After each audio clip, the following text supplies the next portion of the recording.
വിമർശകരോട് shit പറഞ്ഞ് കേന്ദ്രമന്ത്രി സുരേഷ് ഗോപി. താൻ ഭരത്ചന്ദ്രനിൽ നിന്ന് വളർന്നിട്ടില്ലെന്ന വിമർശനങ്ങളെക്കായിരുന്നു പൊതുവേദിയിൽ സിനിമാ ഡയലോഗിലൂടെ കേന്ദ്രമന്ത്രി മറുപടി പറഞ്ഞത്.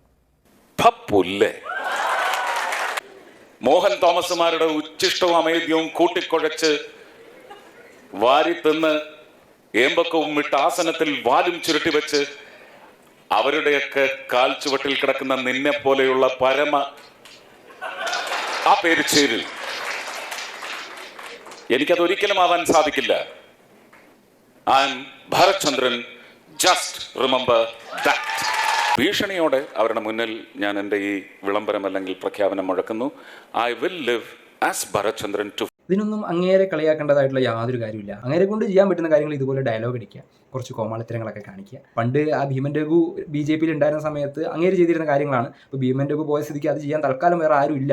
അപ്പോൾ BJPക്ക് ആരെങ്കിലും ഭീമൻ രഘുവിൻ്റെ പോലത്തെ സംഭവങ്ങളൊക്കെ ചെയ്യാൻ വേണ്ടിയിട്ട് വേണ്ടേ? ഭീമൻ രഘു ഇല്ലാത്ത സ്ഥിതിക്ക് അത് ഇദ്ദേഹം ചെയ്യുന്നു. അല്ലാതെ ഇപ്പോൾ ഇങ്ങേര് ഡൽഹിയിൽ പോയിട്ട് കേരളത്തിലോട്ട് കാര്യങ്ങൾ കൊണ്ടുവരുമെന്നൊക്കെ പ്രതീക്ഷിച്ചിരിക്കുന്നതിനെക്കാട്ട് എത്രയോ നല്ലത് ഇത്തരത്തിലുള്ള അദ്ദേഹത്തിൻ്റെ കൊച്ചു കൊച്ചു കലാരൂപങ്ങൾ ആസ്വദിച്ച് അങ്ങേരെ ഒരു അടുത്തൊരു 15 വർഷം കൂടി ജയിപ്പിച്ച് വിടുക. നമുക്കൊന്നുമില്ലെങ്കിൽ ഇതുപോലത്തെ പരിപാടികൾ കണ്ടുകൂടെ? സിനിമയൊന്നും ഇല്ലാത്ത സ്ഥിതിക്ക് ഇതുപോലത്തെ നല്ല നല്ല കോമഡിയൊക്കെ കാണാൻ വേണ്ടിയിട്ട് നമുക്ക് ഒരു MP ഉള്ളത് നല്ല കാര്യമല്ലേ? അതിനെ പ്രോത്സാഹിപ്പിക്കും എല്ലാവരും.